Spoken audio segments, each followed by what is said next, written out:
오늘 하나님께 주시는 말씀 좀 보겠습니다. 마태복음 6장 1절에서 4절까지의 말씀이고요. 한 절씩 교독하겠습니다. 마태복음 6장 1절에서 4절까지의 말씀입니다. 사람에게 보이려고 그들 앞에서 너희 의를 행하지 않도록 주의하라. 그리하지 아니하면 하늘에 계신 너희 아버지께 상을 받지 못하느니라. 그러므로 구제할 때에 외식하는 자가 사람에게서 영광을 받으려고 회당과 거리에서 하는 것 같이 너희 앞에 나팔을 불지 말라. 진실로 너에게 이르노니 그들은 자기 상을 이미 받았느니라. 너는 구제할 때에 오른손이 하는 것을 왼손이 모르게 하여 내 구제함을 은밀하게 하라. 은밀한 중에 보시는 너희 아버지께서 갚으시리라. 아멘. 오늘 말씀의 제목은 우리의 유일한 청중이라는 제목으로 함께 은혜를 나누도록 하겠습니다. 그 1997년도에 개봉한 이보다 더 좋을 수 없다라는 영화에서 보면 이 남자 주인공 멜빈이라는 사람이 나옵니다. 이 사람이 결벽증에 걸렸어요. 아주 결벽증, 강박 증세가 있어요. 그래서 주변 사람들에게 아주 냉소적이고 괴팍한 성격으로 이 영화에 등장합니다. 세상에 마음을 닫고 주변 사람들을 괴롭히기까지 해서 그 주변에 아무도 그를 사랑해주는 사람이 없었죠. 바로 그때 여주인공 캐럴이라는 이 여자를 통해서 이 남자는 누군가에게 사랑을 받는, 또 누군가에게 그 사랑을 전할 수 있는, 열 수 있는 그런 사람으로 조금씩 변해갑니다. 그래서 이 괴팍한 남자 주인공이 이제 마음을 열고 이웃들과 대화를 하기 시작하고요, 어려운 사람들의 상황을 이해하고 또 그들을 도와주는 사람들로 조금씩 변해갑니다. 이 남자 주인공이 여자 주인공에게 사랑을 고백하는 이 대사가 아주 이 영화에서 유명한 대사로 등장하는데요. 이제 벌써 띄워줬네요. 이렇게 고백을 하죠. You make me want to be a better man 이란 뜻이에요. 번역하면 당신은 내가 더 나은 사람이 되고 싶게 만듭니다. 더 좋은 사람이 되고 싶게 만듭니다 라는 뜻입니다. 세상으로부터 한 번도 누군가에게 사랑을 받지 못한 이 남자가 한 여자에게 사랑을 받고 나서 그 받은 사랑에 대한 최선의 반응, 최고의 반응이 뭐냐면 내가 더 좋은 모습으로 변화되고 싶다라는 그런 모습이었다라는 거예요. 당신은 내가 더 나은 사람이 되고 싶게 만들어요. 그 말인 거죠. 내가 사랑하는 그 여자에게 예전과는 달리 좀 더 괜찮은 모습으로 보여주고 싶은 거예요. 좀 더 좋은 남자의 모습으로 보여주고 싶은 거죠. 저는 이것이 바로 어쩌면 우리가 예수님을 믿고 예수님을 따르고자 하는 이유라는 생각이 듭니다. 주님께 내가 어떠한 사랑을 받았는지를 생각하면 내가 이전과 똑같은 모습으로 살지 못하는 거죠. 물론 내가 완전하게 예수님을 닮고 정말로 말씀을 그대로 순종하는 그런 모습은 아닐지라도 그래도 내가 예전만큼보다는 아닌 좀 더 주님을 닮고 싶고 좀 더 괜찮은 신앙인으로 변화되고 싶은 그런 마음이 드는 것이죠. 그러한 나를 좀 예수님께 보여주고 싶은 거예요. 여러분, 우리가 지금 계속해서 팔복에 이어서 살인하지 말라, 간음하지 말라, 거짓 맹세하지 말라, 복수하지 말라, 대략 12주에서 13주의 이러한 예수님의 말씀을 계속해서 듣습니다. 근데 성도님들, 그 말씀을 들을 때 사실 그 어느 것 하나 우리가 듣고 내가 순종해야지, 이렇게 쉽게 순종할 만한 것들이 없어요. 하나같이 참 우리가 지키기 어려운 말씀이 많이 있죠. 그런데 여러분, 만약에 예수님께서 내가 너희들한테 했던 이 말대로 팔복대로 살아야 된다, 너네 생각으로도 죄 지으면 안 된다, 이렇게 너네가 그 말을 잘 지켰을 때 내가 너희를 사랑해주고 너희들한테 복 주고 내가 너희들 천국에 보내줄 거야, 이렇게 만약에 말씀하셨다면, 그죠? 저를 비롯해서 이 자리에 있는 그 누구도 주님께 사랑받을 자격, 복받을 자격, 천국에 갈 자격이 아무도 없다라는 거예요. 왜냐하면 우리 중 누구도 그 말씀을 그대로 지킬 수 있는 힘과 능력이 우리 안에는 없기 때문입니다. 그래서 예수님께서 뭐라고 말씀하셨습니까? 너희가 서기관과 바리새인보다 더 나은 의가 있어야 천국에 간다라고 말씀하셨죠. 이게 무슨 말일까요? 내가 하는 이 말, 하나님의 말씀을 하나도 빠짐없이 지킴으로 얻을 수 있는 의가 없다라는 거예요. 그렇게 의로워질 수 없다라는 거죠. 그것보다 더 나은 의가 필요하다는데 그 의가 뭡니까?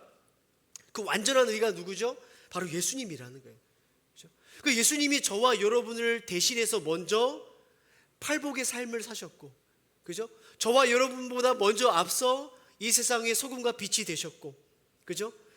율법에서 명령한 하나님을 사랑하고 이웃을 사랑하는 이 모든 율법을 십자가에서 죽으심으로 그것을 다 완성하신 거죠. 그리고 그것을 믿는 우리들에게 주님께서 만들어주신 그 의를 우리에게 주신 거예요. 성도님들, 한번 정직하게 여러분 지난 한 주간의 삶을 한번 생각해 보십시오. 우리는 또 마음으로 생각으로 누군가를 미워함으로 어쩌면 살인했을 수도 있어요. 우리는 생각과 마음으로 간음을 했을 수도 있습니다. 정직하지 못했고 또 사람과의 관계 가운데 또 분을 내고 참지 못하고 어쩌면 나만의 방식으로 보복하는 삶을 살았을 수도 있습니다. 그럼에도 불구하고 여러분, 우리가 이 자리에 함께 모여 또 주님께 예배할 수 있는 이유가 무엇입니까?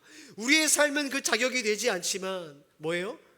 주님께서 우리에게 그 예배할 수 있는 자격, 주님이 주신 그 의를 우리가 입었기 때문에 그래요.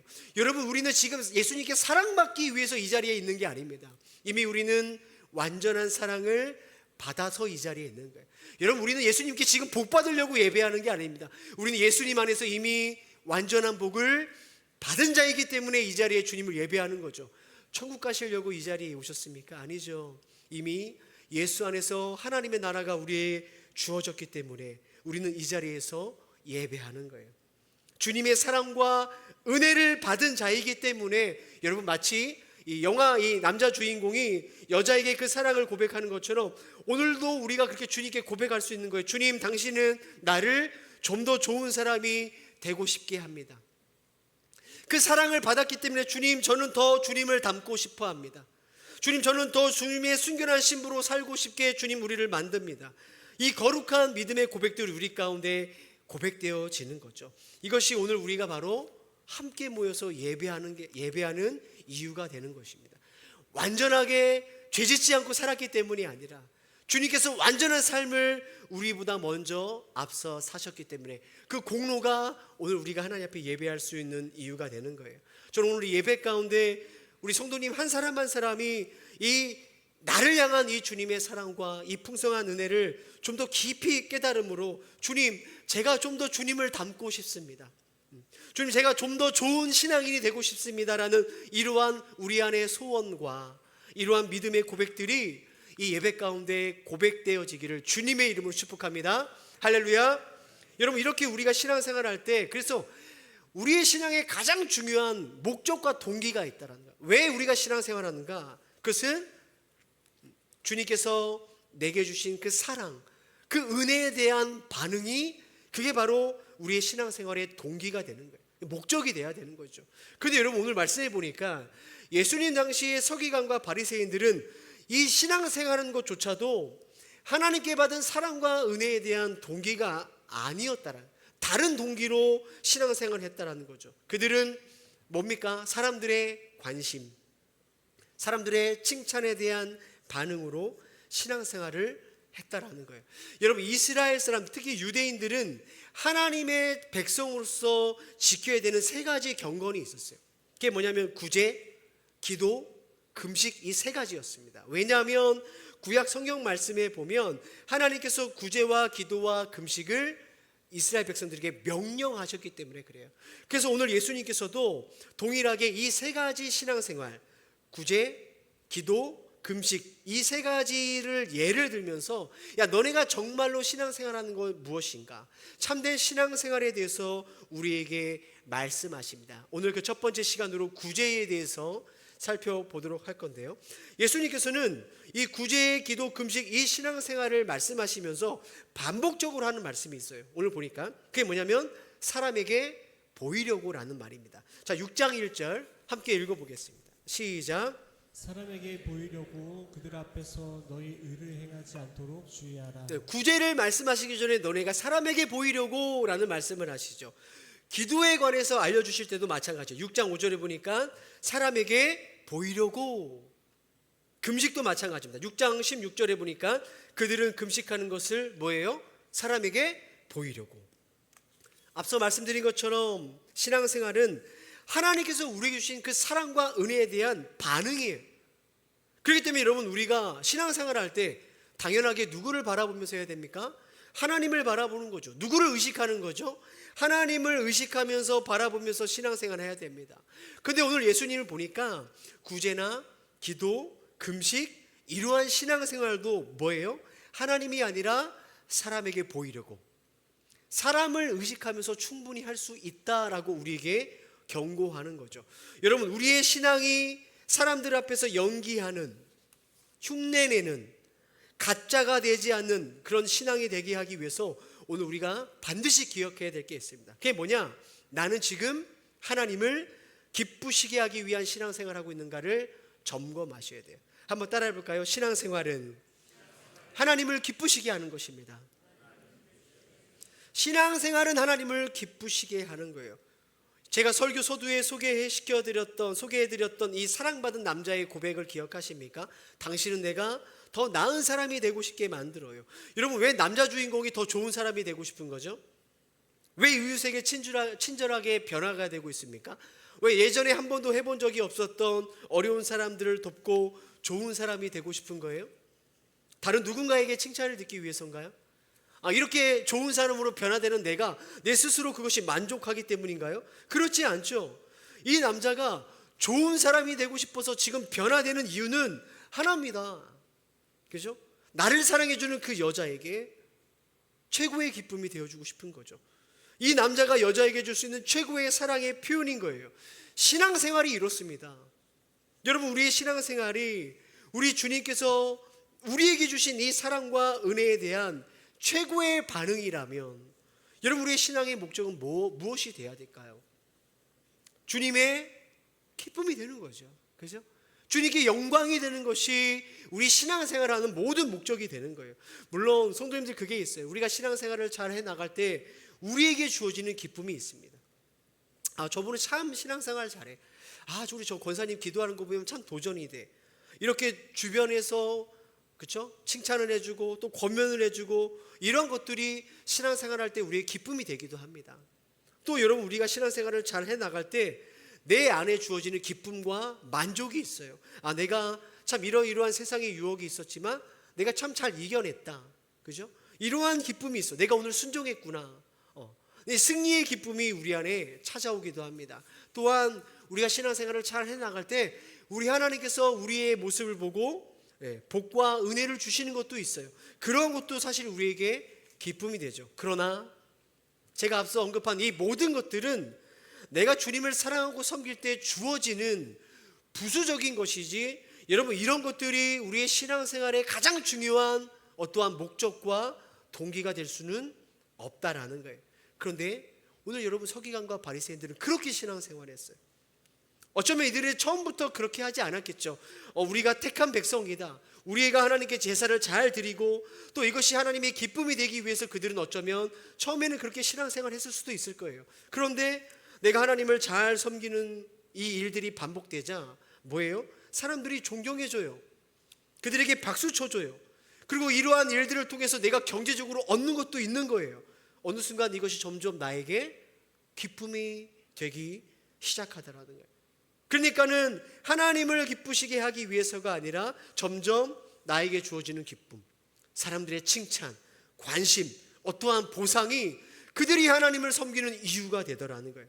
그래서 그들은 더 이상 하나님 앞에서 하나님에게 보이려고 하지 않아요. 이제는 사람들 앞에서 사람들에게 보이려고 그들은 신앙생활을 하는 것입니다. 그것도 훨씬 더 열심히 잘하는 거예요. 예수님은 그래서 이렇게 말씀하십니다. 6장 1절 함께 읽어보겠습니다. 시작. 금식하는 것은 사람에게 보이려고 그들 앞에서 너희 의를 행하지 않도록 주의하라. 사랑하는 성도님들, 지금 서기관과 바리새인들이 사람 앞에서 사람에게 보이려고 하는 이것은 신앙생활이 되겠습니까? 안 되겠습니까? 안 되는 거죠. 안 되는 거죠. 하나님 앞에서가 아니라 사람 앞에서 사람에게 보이려고 신앙생활하는 것은 결국 그들이 하나님을 섬긴다고 하지만 누구를 섬기는 거죠? 나를 섬기는 거예요. 나를. 그죠? 하나님을 섬기는 신앙이 아니라 나를 섬기고 나를 사랑하는 것은 성경을 그것을 무엇이라고 말합니까? 우상 숭배라고 말하는 거예요. 예배의 자리에 있지만 나를 섬기고 나를 기뻐하고 사실은 나를 예배하는 거죠. 여러분, 이러한 잘못된 동기를 가진 신앙인 것 같지만 신앙을 가장한 우상 숭배는요, 예수님 당시뿐만 아니라 여러분 오늘 우리들에게도 어렵지 않게 발견될 수 있어요. 교회를 한번 생각해 보십시오. 여러분, 교회라는 것은 우리가 함께 모여서 예배하고 하나님을 섬기기 위해 교회는 이 땅에 존재하죠. 그러나 우리가 이렇게 모여서 하나님을 섬기고 예배하는 이 일이 하나님의 기쁨이 아니라 모여있는 사람들만의 기쁨이 된다면 여러분, 그 교회가 얼마나 사람이 모이는지, 얼마나 그 교회가 많은 일을 하는지 상관없이 그 교회는 더 이상 교회가 될 수 없는 거죠. 그죠? 왜냐하면 교회는 우리의 머리 대신 예수님을 하나님 섬기고 그 주님의 기쁨을 위해 주님께 순종하는 공동체가 바로 교회이기 때문에 그래요. 그렇다면 성도님들, 우리가 하나님을 위한, 하나님의 기쁨을 위한 교회인지 아니면 모여있는 우리들만의 기쁨을 위한 교회인지를 어떻게 구분할 수 있을까요? 어떻게 구분할 수 있을까요? 교회가 추구하고 움직이는 방향을 보면 알 수 있어요. 하나님의 말씀이 가르치는 곳과 맞는가? 사실 이것도 조금 애매하죠. 더 정확하게 말하면 교회가 돈을 어디에 쓰고 있는가, 교회 재정이 어디에 쓰이고 있는가를 보면 알 수 있어요. 왜 그런지 아십니까? 예수님께서 이렇게 말씀하셨습니다. 너희 보물이 있는 곳에 내 마음이 있다. 다른 말로 하면 뭐예요? 너가 돈을 쓰는 곳에 너의 기쁨이 있다. 교회가 돈을 어디에 쓰는지를 보면 교회가 하나님의 기쁨을 위한 것인지 사람의 기쁨을 위한 것인지 알 수 있어요. 여러분, 우리도 마찬가지입니다.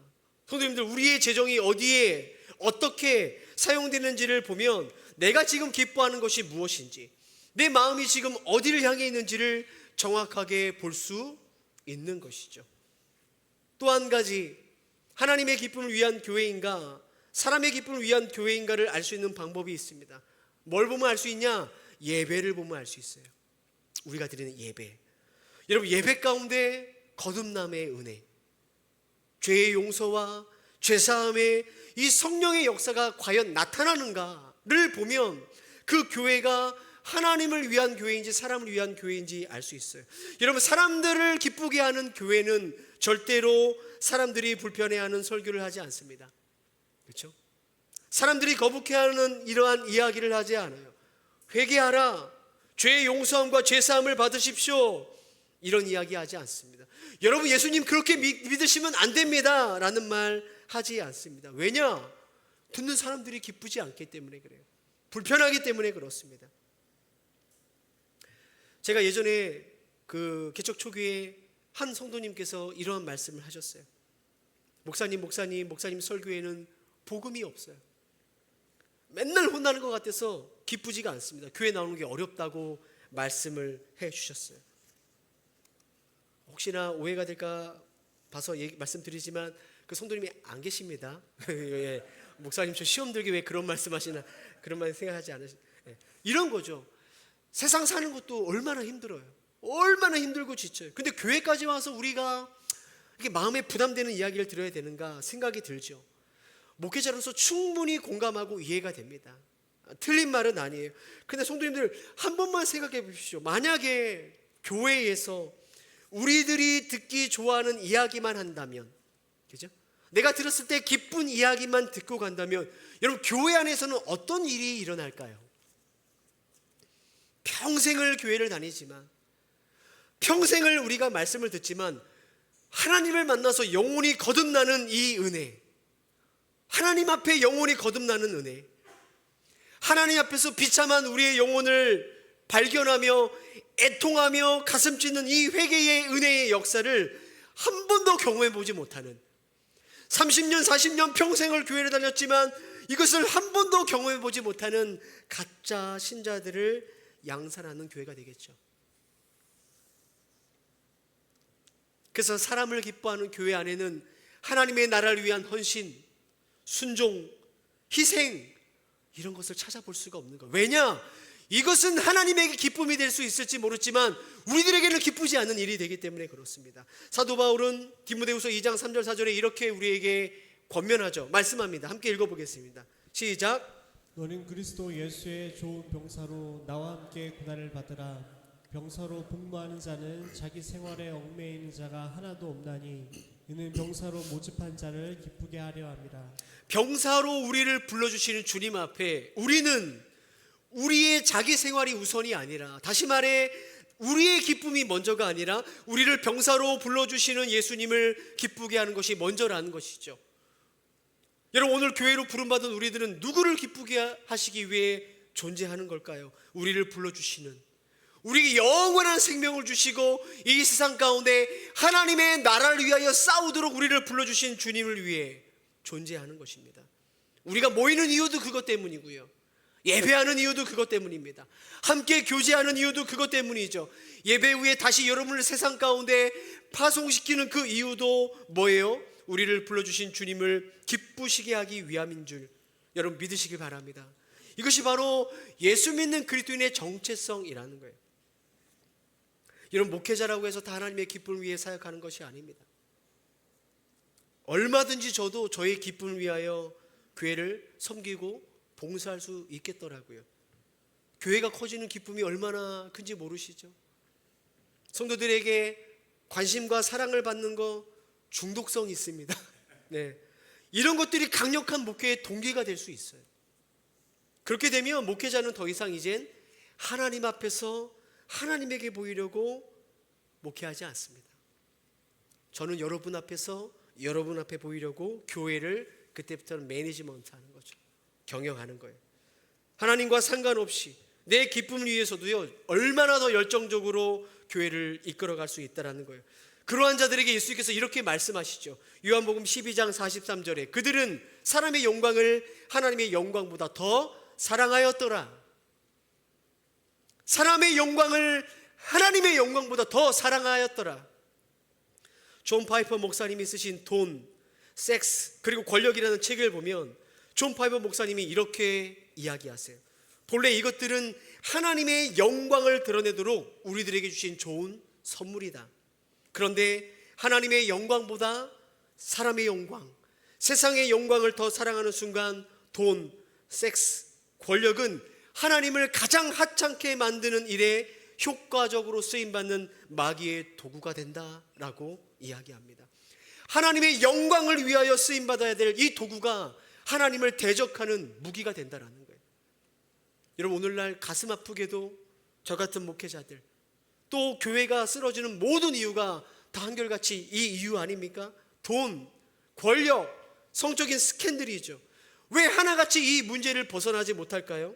그것은 우리가 사람의 영광을 하나님의 영광보다 더 사랑했기 때문이죠. 우리의 신앙의 동기가, 주님을 섬기는 이유가 하나님의 기쁨이 아니라 온통 내가 기뻐하는 일에 집중됐기 때문에 그래요. 그러는 순간 돈과 권력과 성적인 문제는 반드시 교회를 침몰시킵니다. 목회자를 침몰시킵니다. 왜냐하면 이런 것들은 세상이 추구하는 영광이 되기 때문이죠. 여러분, 이것이 목회자들만의 문제가 될까요? 우리들의 문제라는 거예요. 여러분은 어떠세요? 여러분 지금 어떠한 동기로, 어떠한 목적으로 지금 예수님 믿고 있습니까? 여러분은 지금 하나님의 영광을 사람의 영광보다, 세상의 영광보다 정말 더 소중하고 사랑하고 계십니까? 성도들, 마음 아픈 이야기 하나 해드리겠습니다.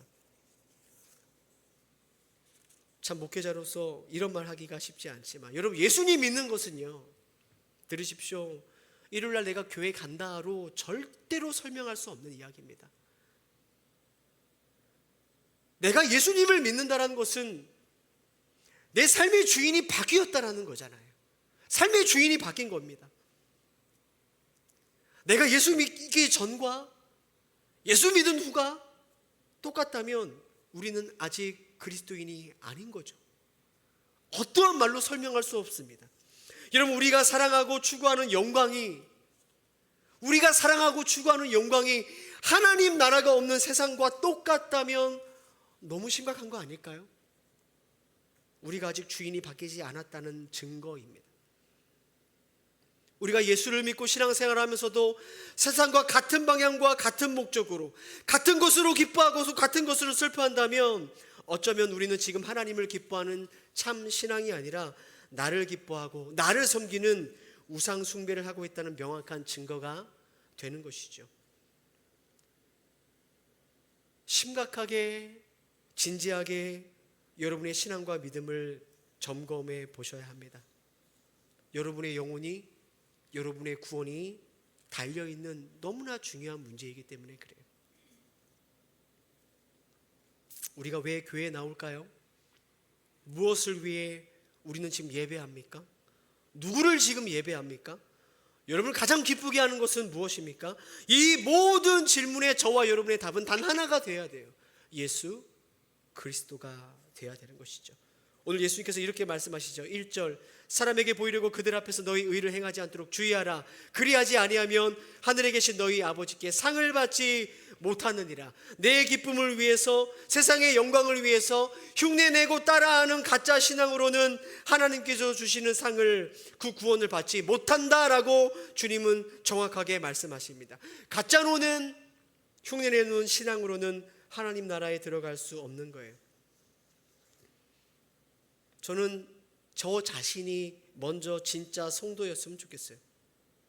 그렇게 믿고 있지만 또 한편으로는 정말 그렇게 되기를 기도합니다. 그와 함께 저는 진짜 목사로 살고 싶습니다. 사람의 영광보다 하나님의 영광을 더 사랑하는 진짜가 되고 싶습니다. 그리고 저는 우리 성도님들이 진짜 성도가 됐으면 좋겠어요. 진짜.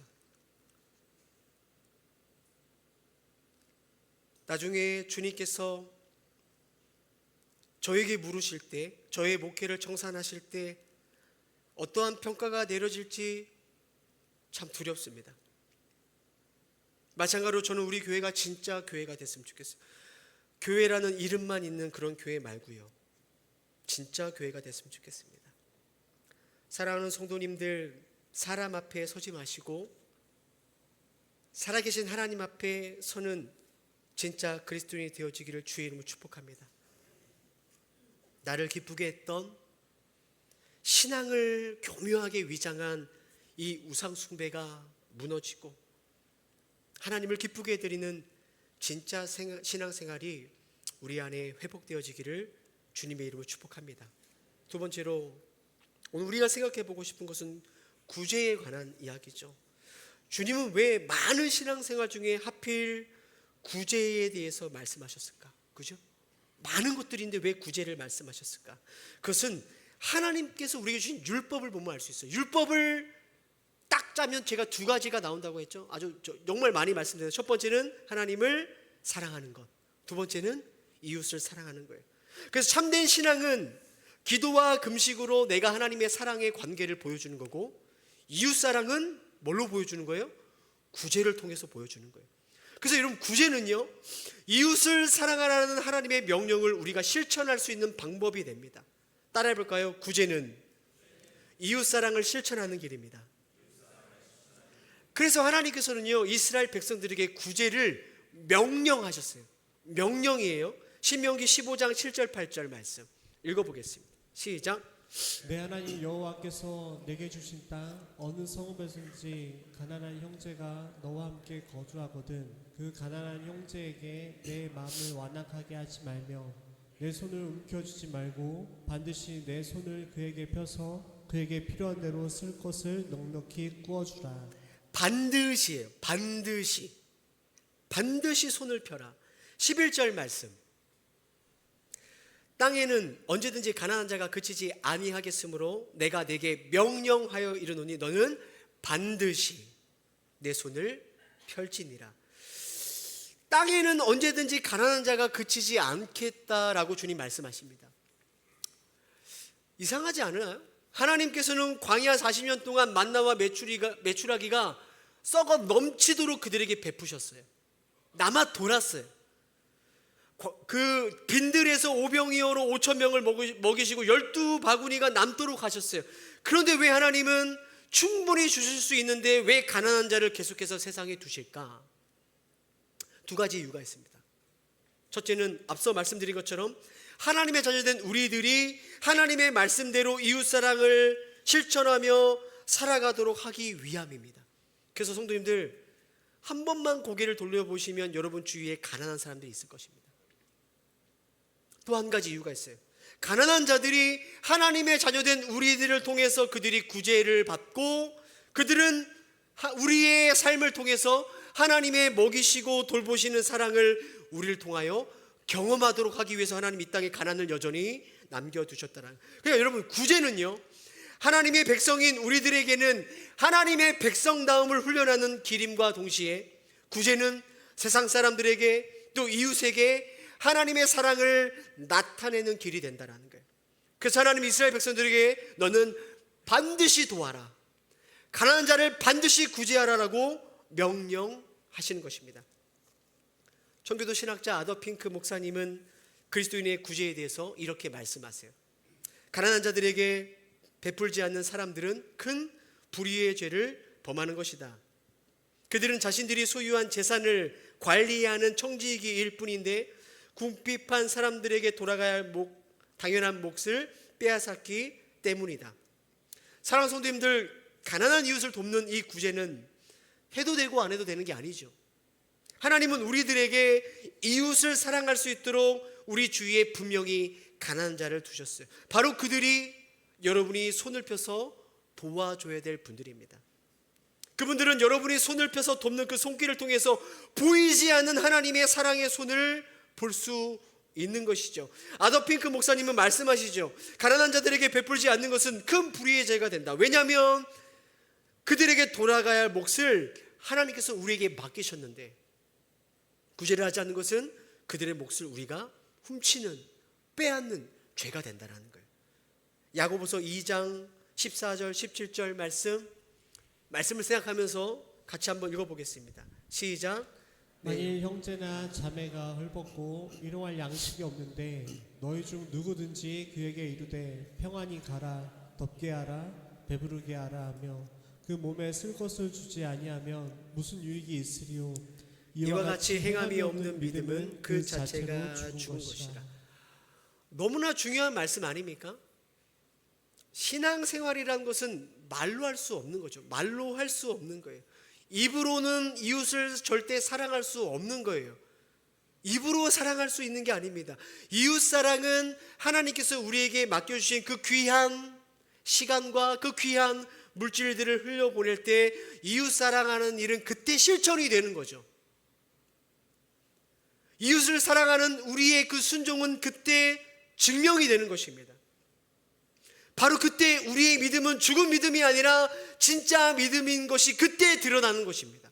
제가 짧은 인생을 살아서 경험해 보니까 구제는 돈 있는 사람이 하는 게 아니라 믿음 있는 사람이 하는 것을 제가 깨닫게 됩니다. 저는 여러분들의 믿음이 행함이 있는 진짜 믿음이 되었으면 좋겠어요. 저는 우리 성도님들이 하나님의 선한 청지기로 여러분의 손을 펴서 이웃사랑을 실천하는 성도, 또 우리 교회는 그러한 교회가 되어지기를 간절히 바랍니다. 또 우리가 구제를 해야 하는 이유가 있습니다. 하나님의 명령뿐만 아니라 하나님께서는 이러한 복을 우리에게 주십니다. 잠언 19장 17절 말씀 읽어보겠습니다. 시작. 가난한 자들에게 은혜를 베푸는 것은 주님께 구워드리는 것이니 주님께서 그 선행을 넉넉하게 갚아주신다. 내가 가난한 자들에게 꿔주는 것은 주님은 그것은 나한테 꿔주는 거라고 말씀하십니다. 그리고 그 꿔준 것을 하나님께서 어떻게 갚아주신다는 거예요? 넉넉하게 갚아주신다는 거예요. 성도님들, 사람은 꾸어준 돈 떼먹기도 합니다. 나쁘죠? 늦게 갚기도 합니다. 갠신히 갚아도 꿔준 돈만 갠신히 갚죠. 그러나 우리 주님은 어떤 분이세요? 넉넉하게 주신다는 거예요. 그래서 예수님은 동일하게 이렇게 말씀하세요. 누가복음 6장에 보니까 주라 그리하면 너희에게 줄 것이니 곧 후이되어 누르고 흔들어 넘치도록 하여 너희에게 안겨주리라. 가난한 자를 돕고 섬기는 이 일을 누가 기억하시는 거예요? 누가 갚으시는 거예요? 주님께서 갚으시고 주님께서 기억해 주신다는 거예요. 주님께서 갚아주실 때는 그냥 갚지 않으세요. 누르고 흔들어 넘치도록 갚아주시는 것입니다.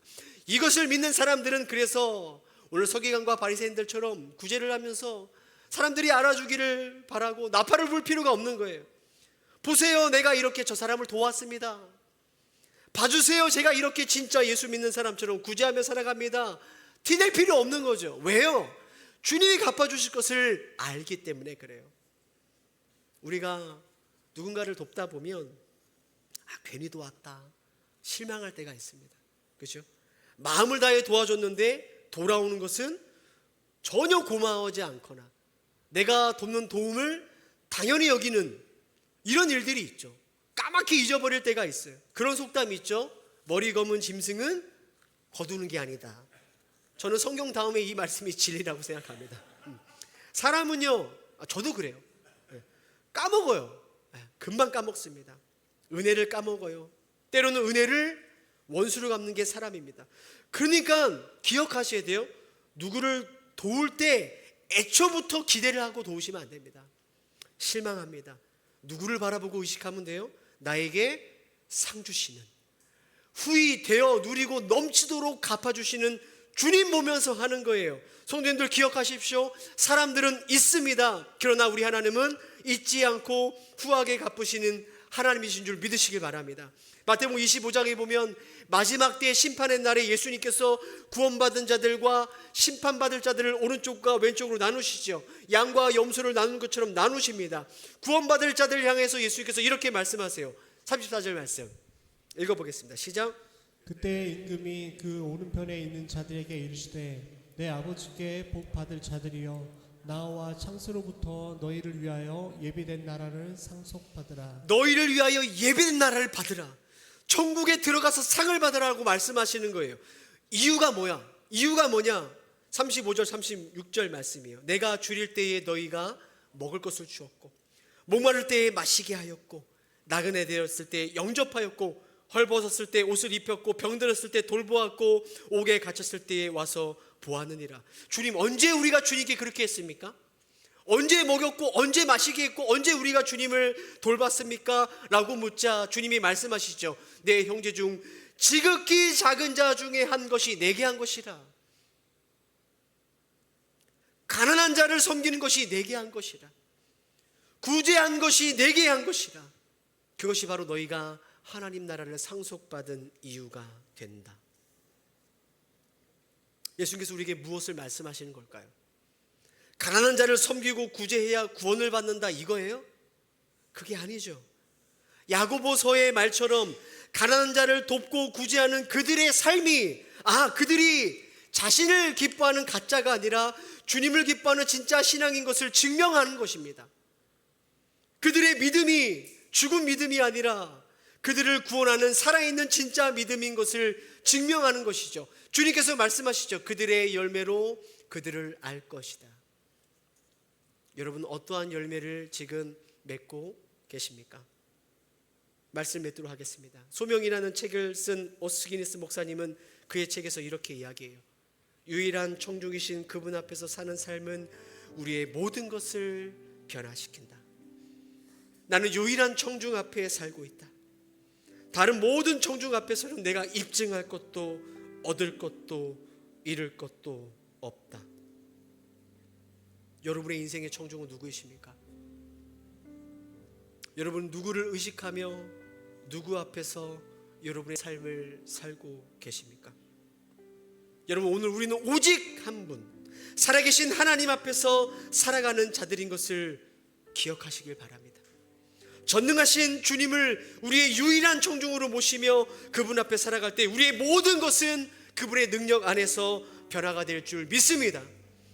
또한 내게 영원한 생명을 주실 뿐만 아니라 오늘도 내가 살아갈 수 있는 건강을 주시고 일할 수 있는 일터를 주시고 가정을 주시고 함께 세워갈 수 있는 믿음을 세워갈 수 있는 교회를 주시는 이 주님께 우리가 감사하며 그 주님의 기쁨을 위하여 여러분 힘들지만 우리의 손을 펴 이웃사랑의 구제를 실천할 때 주님은 우리에게 더 좋은 곳으로 갚아주실 줄 믿습니다.